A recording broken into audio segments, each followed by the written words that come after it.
వచ్చిన మీ అందరికీ మన ప్రభువును రక్షకుడైనటువంటి యేసుక్రీస్తు వారి యొక్క నామములో వందనములు తెలియజేస్తూ ఉన్నాము. ఈ సమయంలో మనం గత కొద్ది కాలం నుంచి ధ్యానిస్తున్నటువంటి కింగ్స్ ఇన్ బైబిల్, ఇశ్రాయేలు రాజ్యాన్ని పరిపాలించినటువంటి 10వ రాజుల గురించి మనం ధ్యానించబోతున్నాము. ఈరోజు మనం ధ్యానించేటువంటి ఇశ్రాయేలు రాజ్యాన్ని పరిపాలించిన 10వ రాజు. ఈ యొక్క 10వ రాజు ఎవరు అంటే యెహూ అనేటువంటి రాజు ఇశ్రాయేలీలను పరిపాలించినటువంటి 10వ రాజు. యెహూ అనేటువంటి పేరుకు అర్థము ఏమిటి అంటే ద లార్డ్ ఈస్ హీ, యెహోవా ఆయనే అనేటువంటి అర్థం వచ్చేటువంటి పేరు యెహూ. అయితే యొక్క యెహూ పరిపాలన అంతటిలో కూడా ఈయన క్రీస్తు పూర్వము 841వ సంవత్సరం నుంచి 814వ సంవత్సరం వరకు, అంటే దాదాపు 28 సంవత్సరాలు ఇశ్రాయేలు రాజ్యాన్ని పరిపాలించాడు. అయితే యొక్క రాజుల గురించి మనం ఎక్కడ గమనిస్తాము అంటే 2వ రాజుల గ్రంథము 9వ అధ్యాయము 10వ అధ్యాయములో రాజైనటువంటి యెహూను గురించినటువంటి విషయాలు మనకి కనిపిస్తూ ఉంటాయి. రాజును గురించి మనం గమనించినట్లయితే ఈయన ఒక పార్షియల్ గా దేవునికి కొన్ని విషయాల్లో ఇష్టంగా ఉన్నాడు, కొన్ని విషయంలో దేవునికి దూరముగా ఉన్నాడు. అంటే ఇన్కంప్లీట్ గా స్పిరిచువల్ వేలో ఈ రాజు ఉన్నాడు. ఈ యొక్క రాజును గురించి ధ్యానించేటువంటి ముందుగా 2వ రాజుల గ్రంథము 9వ అధ్యాయము 1వ వచనాన్ని గమనించినట్లయితే, అంతటా ప్రవక్తయగు ఎలీషా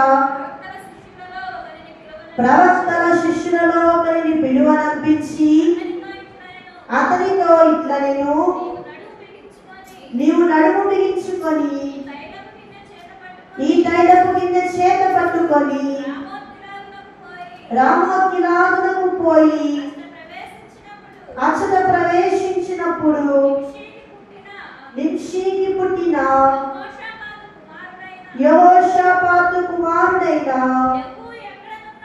యెహూ ఎక్కడున్నాడని తెలుసుకొని అతనిని దర్శించి అతని సహోదరుల మధ్య నుండి అతనిని చాటుగా రప్పించి లోపలి గదిలోనికి అతనిని పిలుచుకొని పోయి తైలపు గిన్నె తీసుకొని అతని తల మీద పోసి, నేను నిన్ను ఇశ్రాయేలు మీద పట్టాభిషేక్తునిగా చేసితినని యెహోవా సెలవిచ్చుచున్నాడని అతనితో చెప్పి. చాలండి, ఇక్కడ మనం గమనించినట్లయితే యెహూకి జరిగినటువంటి పట్టాభిషేకం ఇక్కడ కనిపిస్తుంది. పూర్వకాలంలో మనం పరిశుద్ధ గ్రంథంలో చూసినట్లయితే సౌలు గాని దావీదు గాని వీరందరినీ కూడా ప్రవక్తలు ఏం చేస్తూ ఉన్నారంటే తైలపు కొమ్ము తీసుకొని దాని నిండా తైలం తీసుకొని వారిని ఆ తైలము వారి మీద పోసినప్పుడు రాజుగా అభిషేకిస్తూ ఉన్నారు. అదే విధముగా యెహూని కూడా అభిషేకించారు. అయితే యెహూని అభిషేకించడానికి ఎవరు వెళ్ళారంటే ఎలీషా ప్రవక్తల్లో ఉన్నటువంటి ఒక యవనస్తుని పంపించాడు.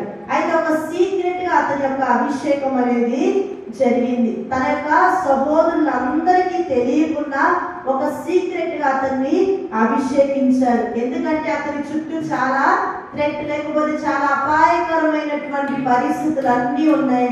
అయినప్పటికీ కూడా దేవుడు యెహూని రాజుగా ఏర్పాటు చేసుకున్నాడు. ఎంత గొప్ప విషయమో కదండి. తన అన్నదమ్ములు ఉన్నారు, తర్వాత తన చుట్టూ అనేకమైన అనానుకూల పరిస్థితులు ఉన్నప్పటికీ కూడా దేవుడు ఈ యొక్క యెహూను ఏర్పాటు చేసుకున్నట్లుగా, రాజుగా పట్టాభిషేకం చేసినట్లుగా మనం చూస్తూ ఉంటాం.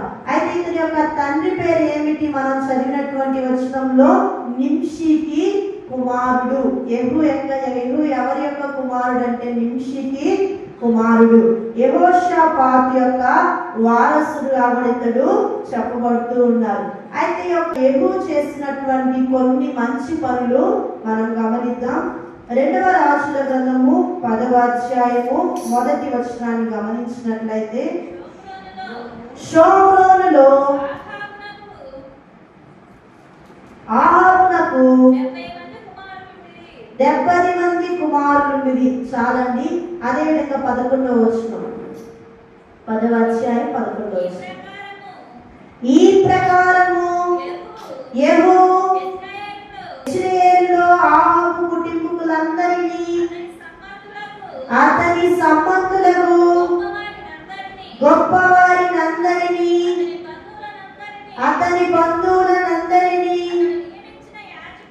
అతడు నియమించిన యాజకులను హతము చేసెను. చాలండి. ఇక్కడ మనం గమనించినట్లయితే యెహూ చేసినటువంటి ఒక మంచి కార్యం ఏమిటి అంటే, ఆహాబు యెజెబెలుకు 70 మంది కుమారులు ఉన్నారు. అయితే ఆ యొక్క 70 మంది కుమారులను కూడా ఈ యొక్క రాజైనటువంటి యెహూ ఏం చేశారంటే హతము చేశారు. ఆ యొక్క వంశము ఆనవాలు అనేది లేకుండా చేసినట్లుగా మనం చూస్తూ ఉన్నాం. రెండవదిగా మనం ఏం చూస్తున్నామంటే 10వ అధ్యాయము 28వ వచనం కూడా గమనిద్దాం. ఈ ప్రకారము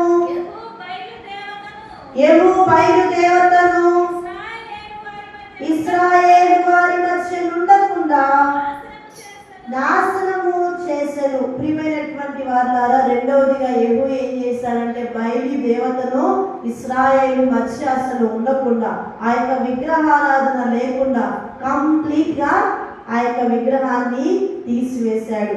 యెహూ యొక్క జీవితంలో చేసిన 2 మంచి పనులు. మొట్టమొదటిది, దేవుడు ఆజ్ఞాపించిన ప్రకారముగా, ప్రవక్త తెలియజేసినటువంటి ప్రకారముగా ఆహాబు సంతతిని, వంశాన్ని సమూలంగా నిర్మూలన చేశాడు. అదేవిధంగా ఆహాబు ఏర్పాటు చేసిన, లేకపోతే యెజెబెలు ఏర్పాటు చేసినటువంటి ఆ యొక్క అబద్ధ ప్రవక్తలు ఎవరైతే ఉన్నారో, అబద్ధ ప్రవక్తలను, ఆ యొక్క అబద్ధ యాజకులను, వారందరినీ కూడా సమూలంగా నిర్మూలన చేశాడు. రెండవదిగా మనం చూసినట్లయితే బయలు దేవతను తీసివేసేసాడు. ఆ యొక్క ప్లేస్ లో ఉన్న బయలు దేవతను పై వచనంలో చెప్పబడుతుంది. అక్కడ ఉన్న సమస్తాన్ని కూడా తీసివేసి ఒక పెంట కుప్పలాగా మార్చేశాడని చెప్పి పైన మనం చదివిన వచన భాగంలోనే 27వ వచనం కూడా చదువుదామా. మరియు బయలు ప్రతిమను గుడి కింద పడగొట్టి దానిని పెంట ఇల్లుగా చేసిరి. నేటి వరకు అది అలాగే ఉన్నది. అతడు నిర్మూలన చేసిన ఆ యొక్క బయలు దేవత విగ్రహం, బయలు దేవత గుడి, అది నేటి వరకు కూడా అలాగే ఉంది. అంటే కంప్లీట్ గా ఆ యొక్క విగ్రహాన్ని ఇశ్రాయేల్లో నుంచి తీసివేసేసాడు. ఈ విధంగా మంచి కార్యము చేసినటువంటి వ్యక్తిగా ఉన్నాడు. కానీ ఇతను చేయకూడని ఒక కార్యాన్ని కూడా చేశాడు. 10వ అధ్యాయము 29వ వచనము, అయితే ఇశ్రాయేలు వారు పాపము చేయుటకు నెబాతు కుమారుడైన యెరోబాము కారకుడైనట్లు యెహూ కూడా అందుకు కారకుడై బేతేలు దాను అను స్థలమునందున్న బంగారు దూడలను అనుసరించుట మానలేదు.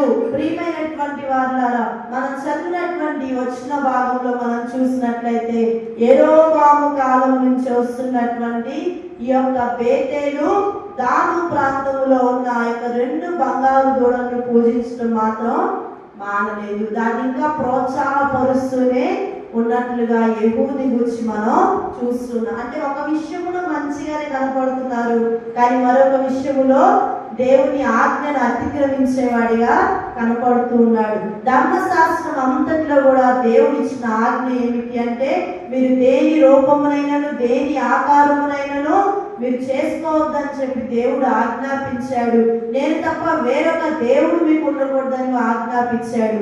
అయినప్పటికీ కూడా ఆ యెరోబాము చేసినట్లే యెహూ కూడా అదే అనుసరిస్తూ వస్తున్నాడు. దాన్ని విడిచిపెట్టలేకపోతున్నాడు. కారణం ఏమైనా కానీ కావచ్చు, కానీ విడిచిపెట్టాల్సిన వాటిని విడిచిపెట్టక ఉన్నట్లుగా ఈ యొక్క రాజైన యెహూను గురించి చూస్తూ ఉన్నాం. అయితే కావున యెహోవా యెహూతో ఇలాగు సెలవిచ్చెను, నీవు నా హృదయాలోచన అంతటి చొప్పున ఆహాబు కుటుంబీకులకు చేసి నా దృష్టికి న్యాయమైన దానిని జరిగించి బాగుగా నెరవేర్చితివి గనుక నీ కుమారుడు 4వ తరము వరకు ఇశ్రాయేలు రాజ్య సింహాసనము మీద ఆసీనులగుదురు. చాలండి. ఈ యొక్క వచనం గమనించినట్లయితే దేవుని దృష్టికి ఎలా ఉన్నాడంట? హృదయానుసారుడిగా ఉన్నాడంట, న్యాయంగా ఉన్నాడంట. ఈ విధంగా ఉండటాన్ని బట్టి 4 తరాల వరకు కూడా అతని యొక్క సింహాసనాన్ని దేవుడు ప్రతిష్ఠించాడు. తన యొక్క కుమారులు కూడా రాజ్య పరిపాలన చేసేటువంటి వారిగా దేవుడు ఘనముగా గొప్పగా ఆశీర్వదించాడు. ఏదైతే న్యాయముగా ఉందో అదే యెహూ చేశాడు. దేవుని యొక్క హృదయాలోచన చొప్పున అహాబు సంతతిని నాశనము చేయటం దేవుని దృష్టికి ప్రియమైనదిగా ఉన్నట్లుగా మనం చూస్తూ ఉన్నాం. కాబట్టి ప్రియమైనటువంటి వాళ్ళ దేవుని మాట చొప్పున మనం వింటే ఆశీర్వాదం మనతోనే ఆగిపోదు. మన యొక్క తరతరాలు కూడా ఆయన దీవెన ఆశీర్వాదం ఉంటుంది. అదే విధంగా యెహూ కూడా దేవుడు ఇచ్చినటువంటి ఒక బ్లెస్సింగ్ ఏమిటి అంటే, నీ సింహాసనము నీతోనే కాదు 4 తరాల వరకు కూడా స్థిరపరచబడుతుంది. నీ కుమారులు ముది మనవళ్ళ వరకు కూడా ఈ యొక్క రాజ్యాన్ని, ఇశ్రాయేలు రాజ్యాన్ని పరిపాలన చేస్తారని దేవుడు ఆజ్ఞాపించినట్లుగా మనం చూస్తూ ఉన్నాం. అయితే మేలు చేసినందుకు దేవుడు ఒక బహుమానం లాగా ఇచ్చాడు. మరొక వచనాన్ని కూడా మనం గమనించినట్లయితే 32వ వచనము 10వ అధ్యాయము 30. ఆ దినములలో యెహోవా ఇశ్రాయేలు వారిని తగ్గించనారంభించెను. హజాయేలు ఇశ్రాయేలు సరిహద్దులను. చాలండి. మనం చదివిన వచ్చిన భాగంలో చూసినట్లయితే యెహూ కాలంలో ఏం జరిగింది అంటే ఇశ్రాయేలీల సంఖ్య తగ్గిపోయినట్లుగా మనం చూస్తున్నాం. అయితే యెహూ చేసిన మంచి పని వల్ల ఏమో 4 తరాల దీవెన వచ్చింది. అతను చేసినటువంటి బేతేలు, దానిలో ఉన్నటువంటి విగ్రహాలను పూజించడాన్ని బట్టి తన యొక్క రాజ్యం అనేది తగ్గిపోయినట్లుగా కదా. రాజుకి ఘనత ఏమిటంటే తన రాజ్యంలో ఎంత ఎక్కువ మంది ప్రజలు ఉంటే అదే ఘనత. ఎంత అభివృద్ధి చెందితే మల్టిప్లై అవుతా ఉంటే రాజుకి ఘనత. అయితే యొక్క రాజ్యం అనేది తగ్గించబడుతుంది. కారణం ఏమిటి అంటే విడిచిపెట్టవలసిన వాటిని విడిచిపెట్టలేకపోయినట్లుగా మనం చూస్తూ ఉన్నాం. చివరిగా మరొక వచనాన్ని చదువుకొని మనం ముందుకు కొనసాగుదాం. 35వ వచనం, 10వ అధ్యాయం 35వ వచనం. అంతటా యెహూ తన పితరులతో కూడా నిద్రించి షోమ్రోనులో సమాధి చేయబడెను. అతని కుమారుడైన యెహోయాహాజు అతనికి మారుగా రాజు ఆయను. ప్రియమైనటువంటి వాళ్ళారా, మనం చదివినటువంటి వచ్చిన భాగంలో ఇతని యొక్క మరణము కూడా సాధారణంగానే చనిపోయాడు. ఎవరు అతన్ని హత్య చేయలేదు. షోమ్రోనులో పాతి పెట్టబడినట్లుగా మనం చూస్తున్నాం. కాబట్టి రాజు చరిత్ర మనం విన్నాము. ఆ రాజు నుంచి మనం ఏం నేర్చుకోవాలి అంటే, మొట్టమొదటిగా అతడు చేసిన పని ఏమిటి అంటే, మనం పదాక అదే చెప్పుకుంటున్నట్టు అనిపించిన ఇది దేవుడు ఎందుకో ప్రతిసారి దాదాపు 4 వారాల నుంచి దేవుడు ఇదే విషయం మనతో మాట్లాడుతున్నట్టు, మన సంఘంతో మాట్లాడుతున్నట్టు నాకు అనిపిస్తుంది. ఏమిటి ఆ విషయం అంటే, యెజబేలు అనగానే గుర్తొచ్చేది ఏమిటి అంటే విగ్రహారాధన, జారత్వము, చిల్లంగితనము. యెజబేలు అబద్ధపు ప్రవక్తలు. ఆమె ఏం చేసింది అంటే, మీరు చదవవసరం లేదు, 1 రాజుల గ్రంథం 16వ అధ్యాయం 31 ప్రకారంగా ఆమె యొక్క విగ్రహారాధికురాలుగా ఉంది. రెండవదిగా మొదటి రాజుల గ్రంథము 18వ అధ్యాయం 19 ప్రకారముగా 450 అబద్ధ ప్రవక్తలను, బయలు ప్రవక్తలను ఆమె ఏర్పాటు చేసింది. ఎంతమంది? 450 మంది. అంటే దాదాపుగా 50 తక్కువ 500 మంది అబద్ధ ప్రవక్తలను, బయలు ప్రవక్తలను ఆమె పోషిస్తూ, వారికి భోజనం పెడుతూ, వారిని సంరక్షిస్తూ ఆమె వారికి ఒక ప్రొటెక్షన్ అనేది కల్పిస్తూ ఉంది. ఇంకా మనం చూసినట్లయితే మొదటి రాజుల గ్రంథం 18:4 ప్రకారముగా నిజదేవుడైనటువంటి దేవుని ప్రవక్తలను ఆమె చంపుతుంది. అదే విధముగా మొదటి రాజుల గ్రంథం 19వ అధ్యాయం 2 ప్రకారముగా ఏలియాని ఆమె బెదిరిస్తుంది. రేపటికల్లా నిన్ను చంపకపోతే నా దేవతలు నన్ను బ్రతకనివ్వవు. నాబోతు తోట విషయములో కూడా మొదటి రాజుల గ్రంథం 21వ అధ్యాయం 7 నుంచి 15 వచనాలు చూసినట్లయితే అక్కడ నాబోతు ద్రాక్ష తోట ఇవ్వకపోతే అతనికి అబద్ధ సాక్షులను పెట్టించి రాళ్లతో కొట్టి చంపింది. అంటే ఈమె ఎంత దుష్కార్యం చేస్తుందో, ఒక స్త్రీ ఎంత ఘోరాతి ఘోరంగా ఉందో మనకు కనిపిస్తుంది కదా. లోకంలో ఒక సామెత ఉంటుంది, ఒక వ్యక్తి బాగుపడాలంటే స్త్రీయే కారణం, ఒక పురుషుడు చెడిపోవాలన్నా స్త్రీయే కారణం అని చెప్తా ఉంటారు. అంటే స్త్రీల విషయంలో చాలా జాగ్రత్త అనేది అవసరమే కదా. బైబిల్ గ్రంథంలో కూడా చాలా మంది స్త్రీల గురించి చెప్పబడుతుంది. భయంకరమైన స్త్రీ ఎవరు అంటే యెజబెలు తన చివరి దశలో చావడానికి సిద్ధంగా ఉన్నప్పుడు కూడా ప్రజలను ఎగతాళి చేసేటువంటి స్త్రీగా ఉంది. అంటే ఆమెకు మరణం అంటే భయం లేదు, దేవుడు అంటే లెక్క లేదు. దేవుడు ఏం చేస్తాడు? ఆయన ఏమి చేయడు. నేను అనుకున్నదే కరెక్ట్, నేను నిలవబెట్టిన స్తంభమే కరెక్ట్, నాదారే కరెక్ట్ అని చెప్పి అంత ఒక వితండవాదము లాగా ఉన్న యెజబెలు ప్రవక్త ఆ నిజ సేవకులను, నిజమైన ప్రవక్తలను ఆమె చంపి అబద్ధ ప్రవక్తలను ఏర్పాటు చేసుకుంటూ వచ్చింది. కాబట్టి దేవుడు ఆమె యొక్క రాజ్యాన్ని కంప్లీట్ గా తీసివేసేశారు, తన యొక్క సంతానాన్ని తీసివేసేశారు. చివరిగా మనం ఏం నేర్చుకుంటూ ఉన్నామంటే మన యొక్క జీవితంలో అంత్యకాలములో అపాయకరమైన పరిస్థితిలో మనము కూడా నివసిస్తున్నాం. ఎవరొచ్చి పరిస్థితిలో ఏమొస్తున్నాయంట? అబద్ధ ప్రవక్తలు వస్తున్నారు. అబద్ధ ప్రవక్తలు విపరీతముగా పెరిగిపోతూ ఉన్నారు. నేనే క్రీస్తునని చెప్పేటువంటి క్రీస్తు విరోధి వస్తున్నారు. క్రీస్తు అక్కడ ఉన్నాడు, ఇక్కడ ఉన్నాడు, ఆ చర్చిలో ప్రత్యక్షమయ్యాడు, నిద్రపోతే లేచిన పక్కన కూర్చున్నాడు, ఇలాగ అనేక మాటలు చెప్పేటువంటి వాళ్ళు వస్తారు. పరిశుద్ధ గ్రంథంలో ఉందా లేదా అని క్రీస్తు అరణ్యములో ఉన్నాడు, నేను చూశాను ఒకరు వచ్చి చెప్తాడు. మరొకరు వచ్చి చెప్తారు క్రీస్తుని నేను మా గృహంలో చూశానని చెప్తాడు. మరొకరు వచ్చి చెప్తారు క్రీస్తుని నేను మా సంఘములో క్రీస్తు ప్రత్యక్షమయ్యాడని చెప్తారు. ఇవన్నీ కూడా ఏమిటి అంటే ఎంత అబద్ధపు క్రీస్తు, అబద్ధపు ప్రవక్తలకు సాదృశ్యముగా కనిపిస్తున్నాయి. కాబట్టి ప్రియమైనటువంటి వాళ్ళారా, అంత్య దినాల్లో అంట ప్రజలందరూ ఏం చేస్తారంటే వారి రక్షణను విడిచిపెట్టేసి అద్భుతాల కోసం, ఆశ్చర్య కార్యాల కోసం పరిగెడతా ఉంటారంట. దేనికోసం పరిగెడుతున్నారు? అద్భుతాల కోసం, ఆశ్చర్యాల కోసం కదా. అద్భుతాలు అవసరమా మనకి? చాలా మంది ఏం చేస్తారంటే మీకు ఈ రోగం పోయిద్ది రమ్మని చెప్పి పిలుస్తారు. రోగం పోయిద్ది, మరలా చావుకుండా ఉంటావా? మరలా చస్తాం. జ్వరం వచ్చింది పోయిద్ది, మరలా రాకుండా ఉండిద్దా? వచ్చింది. ఎన్ని రోగాలు వచ్చినా కానీ పోవాల్సింది ఏమి రోగం అంటే పాపపు రోగమే పోవాలి. కాబట్టి ప్రియమైనటువంటి వాళ్ళ అంత్య దినాల్లో నేను ముగిస్తూ చివరిగా తెలియజేస్తున్నాను, అబద్ధపు క్రీస్తుల పట్ల, అబద్ధపు ప్రవక్తల పట్ల మనము కూడా జాగ్రత్తగా ఉండాలి. చారత్వము, చిల్లంగితనము చేసేటువంటిగా యెజబెలు కనిపిస్తుంది. మనలో ఒకవేళ ఆ క్వాలిటీస్ ఉన్నాయేమో మనల్ని మనం పరీక్షించుకొని నిజమైన ప్రవక్తల వైపు వాక్యానుసారముగా మన యాత్రా జీవితంలో ముందుకు కొనసాగవలసినటువంటి వారిపైన దేవుని హృదయానుసారమైన ఆలోచన ఏమిటి అంటే అబద్ధపు ప్రవక్తలను కనిపెట్టి తెలుసుకోవడమే నిజమైనటువంటి విశ్వాసి లక్షణం.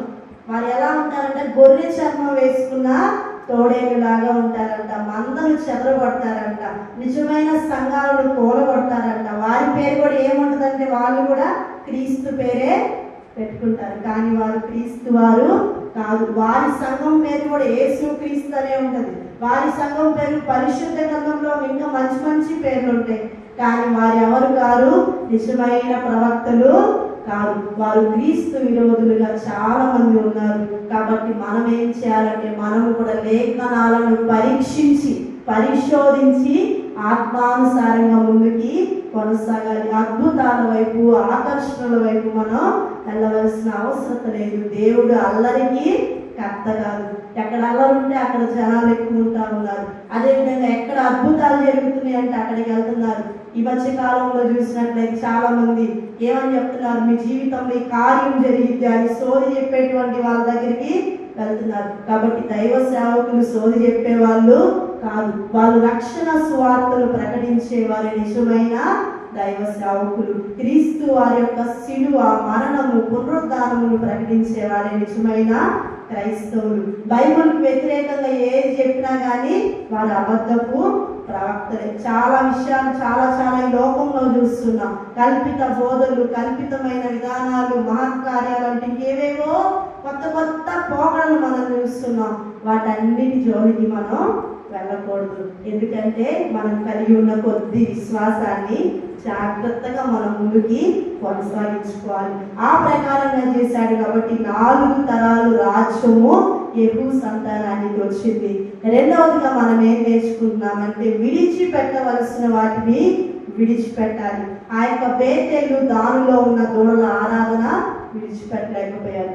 మనలో ఒకవేళ ఏదైనా పొదువుగా ఉందేమో, ఒకటే పొదువుగా ఉండొచ్చు, కానీ ఆ ఒక్కటే నిన్ను నన్ను పరలోకానికి తీసుకొని వెళ్ళలేదు. ఒక్క పాపమే. చాలా మంది అంటారు నేను అన్నింటిలో పరిశుద్ధునే అండి, ఒక్క పాపమే, నేను ఒక్క త్రాగుడు ఒక్కటే కానీ అన్ని కరెక్ట్గా ఉంటానండి అంటే ఆ త్రాగుడు నిన్ను పరలోకానికి తీసుకెళ్ళలేదు.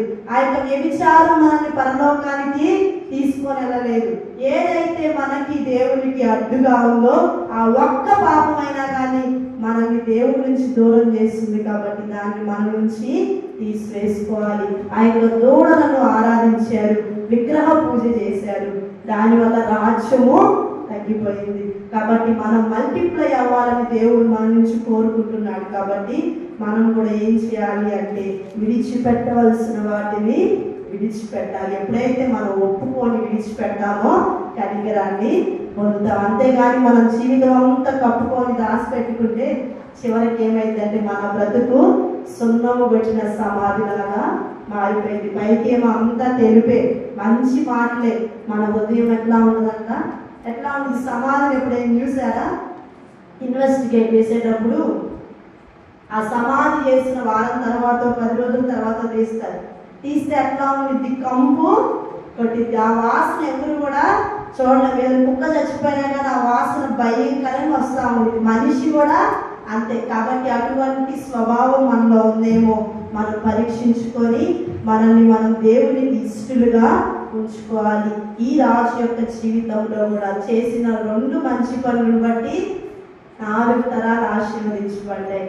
ఒక్క చెడు పనిని బట్టి తన రాజ్యము తగ్గిపోయింది. కాబట్టి మన జీవితంలో మనం ఆశీర్వదించబడాలా, శపించబడాలా, అన్ని మన చేతిలోనే ఉన్నాయి. మనకి నిత్య జీవం పొందుకోవాలా, నరకం పొందుకోవాలా, అన్నిటినీ దేవుడు మన ముందు పెట్టేసి ఆప్షన్ మనకే ఇచ్చేసాడు అనమాట. మనం చూసినట్లయితే పిల్లలకి ఏ విధంగా అయితే కావాల్సిన ఇష్టమైన ఫుడ్స్ అన్ని పెట్టేసి ఏది కావాలో సెలెక్ట్ చేసుకోండి అనే చాయిస్ వాళ్ళకి ఇచ్చినట్టు మనకు కూడా దేవుడు అదే చాయిస్ని ఇచ్చారు. శ్రేష్టమైనది ఎన్నుకుంటే నేను పరలోకానికి వారసులం అవుతాం.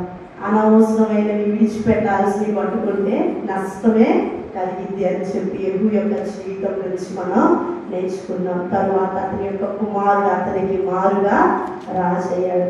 దేవుడి చిత్తమైతే నెక్స్ట్ వారం ఆ రాజు గురించి మనం ధ్యానించుకున్నాం, ప్రార్థన చేసుకున్నాం. 1 నిమిషం మనల్ని మనం పరీక్షించుకున్నాం.